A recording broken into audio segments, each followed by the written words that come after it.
ప్రతి అక్షరం ప్రజల పక్షం. HR9 న్యూస్ టీవీకి స్వాగతం, సుస్వాగతం.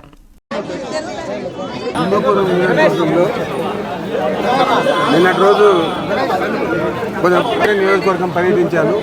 ఈరోజు హిందూపురం నియోజకవర్గం పర్యటించాను. మొత్తం మీద మున్సిపాలిటీ మాత్రమే. రెండు చోట్ల కూడా ప్రజాస్పందన చాలా బాగుంది. తప్పనిసరిగా మా అభ్యర్థులు అత్యధిక మెజారిటీతో గెలుస్తారు. అది ఒక చంద్రబాబు నాయుడు చేసే కుట్రలో భాగంగా నేను భావిస్తాను. ఎందుకంటే వైఎస్ఆర్ కాంగ్రెస్ పార్టీ ఏర్పడడానికి కూడా మూలకారుడు చంద్రబాబు నాయుడు. ఎందుకంటే జగన్మోహన్ రెడ్డి గారి అరెస్టు వెనుక కూడా చంద్రబాబు నాయుడు ఉన్నాడు. ఈ రాష్ట్రం విడిపోయేదాని వెనుక కూడా చంద్రబాబు నాయుడు ఉన్నాడు. మరి వాళ్ళ కుటుంబం విడిపోయేదానికి కూడా చంద్రబాబు నాయుడే మూలకారకుడు.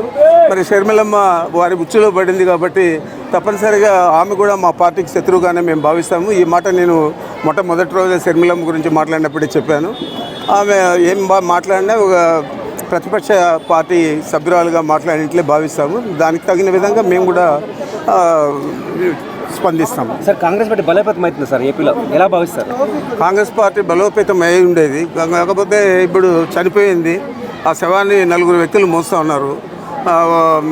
రఘువీరారెడ్డి ఇక్కడ, షర్మిలమ్మ గారు, కేవీపీ రామచంద్రరావు, ఇంకా ఆయనకు కావాల్సిన ఇంతకుముందు ఉన్న గిడుగు రుద్రరాజు. ఈ 4 వ్యక్తులకు తోడు ఇంకెవరైనా ఉంటే ఉట్టి పట్టుకునేదానికి ఉంటుంది. అంతేగాని కాంగ్రెస్ పార్టీ ఇక్కడ బతికేది లేదు, బట్ట కట్టేది లేదు.